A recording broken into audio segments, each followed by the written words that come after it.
This is something I definitely wanted to show you. This is another invasive species that we just recognize in our place. All this dead material is wandering Jew that I have poisoned. It is so invasive. But the nice thing about wandering Jew, if there can be a nice thing, is that it doesn't spread by seed. It spreads by pieces of the plant breaking off and taking root. So I don't have to hassle with seed. So if I kill the plant, then there's nothing else to spread. And I've been all up in here and I found it just was choking the life out of everything. And so we'll have to see what it looks like next year. You can see that's where I drove through it when it was tall and vigorous about, I don't know, a few weeks ago with the Polaris. Get in there with my spraying gear and take care of this stuff. And if you're careful, you can do selective spraying and also experiment with concentrations of the herbicide to where it minimizes its impact on things you don't want to kill. But there's no way of avoiding stuff. See, here's some right here that is on its way to dying. This wandering Jew.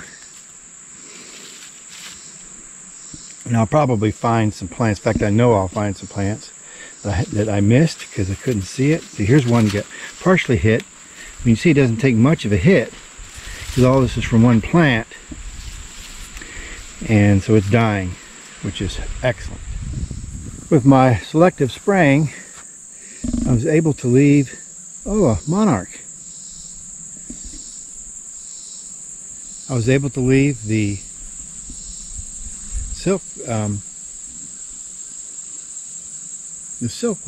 milkweed. With my selective spraying, I was able to leave the milkweed alone. And so it's kind of past its prime, so the plant itself has produced seed and it's dying naturally, not by me.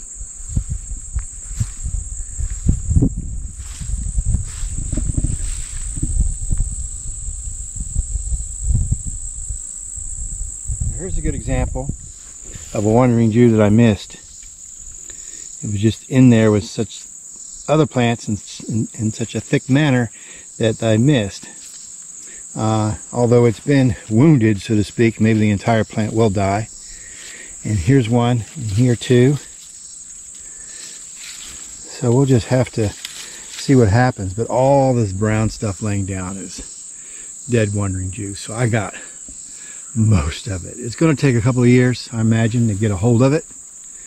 And I sure hope I'm able to.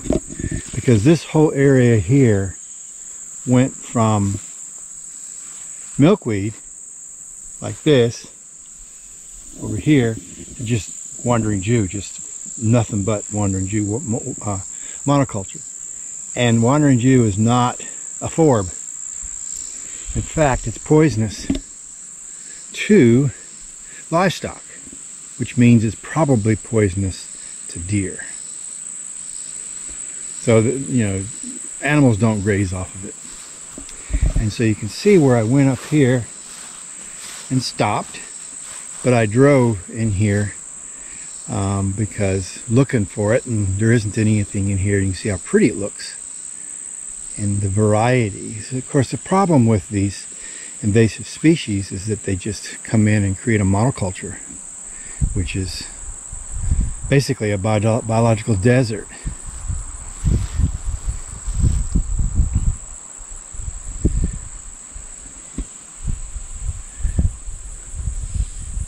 But this over here looks nice. This looks very nice. Diversification. That's what you want.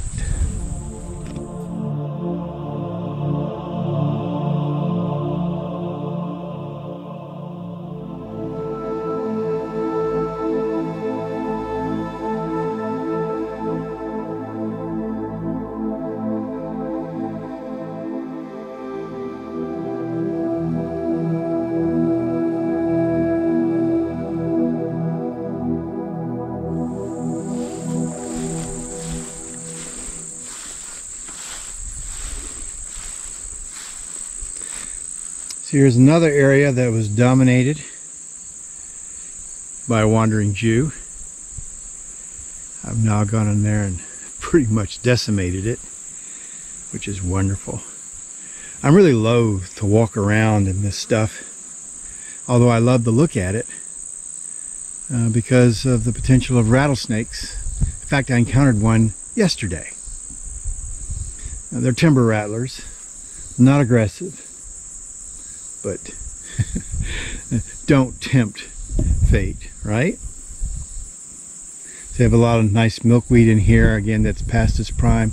I can see right over there in the background some wandering Jew sticking up between that milkweed. And see how the wandering Jew is turning colors? That means I poisoned the wandering Jew, but the milkweed is okay. Again, good aim with your sprayer and looking at the concentration of what you're using. I am using glyphosate, which I know is not a politically correct thing to do these days, but it works. And just take precautions. And don't be stupid. There's some wandering Jew dying right over there. See the yellow? It's wonderful. So I sprayed in there, and you see how the plants around it are fine, but the wandering Jew is dying. So I feel good, you know, in terms of being selective with the spraying. I don't like the spray, but you do what you have to do to try to promote your habitat.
Such diversity. This is what we're after. This is so lovely.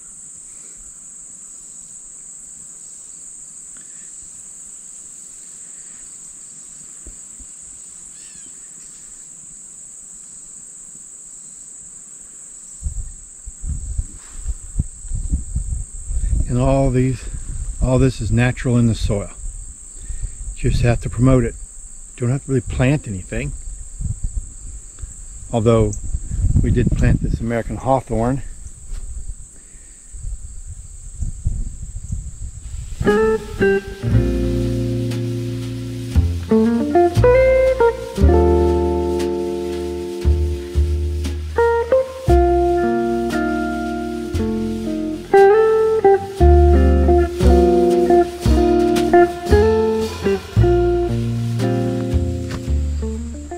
Oh, which way, which way? It's all inviting. We'll continue down what we call Tunnel Road.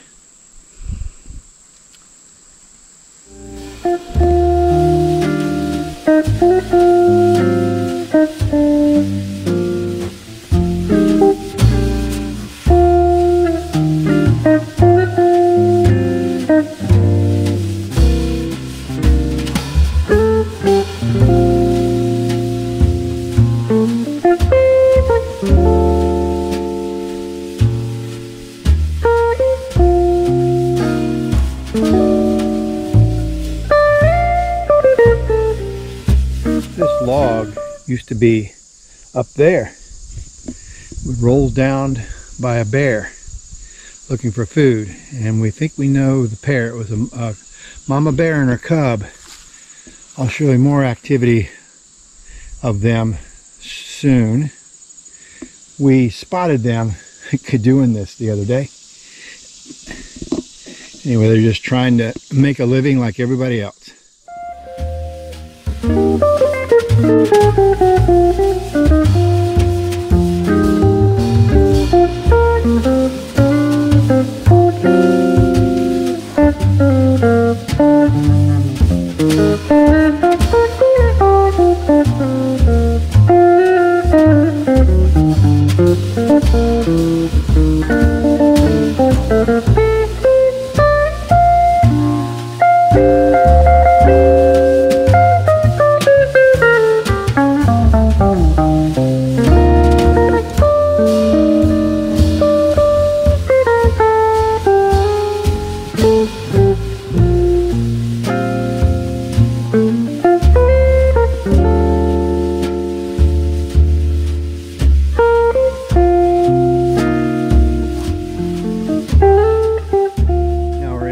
What we call Haven's Wood, and the cathedral pergola that I made a number of years ago. I'll have to stick a picture in this video of it when it was finished, because now the structure is still there, but mama bear and baby bear destroyed the bench.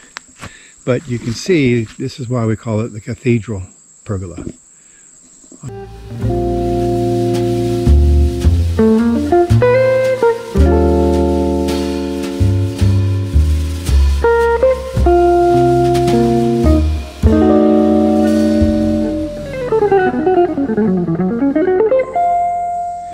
Anyway, I made this bench out of white pine I cut out of this wood here that Diana and I had planted.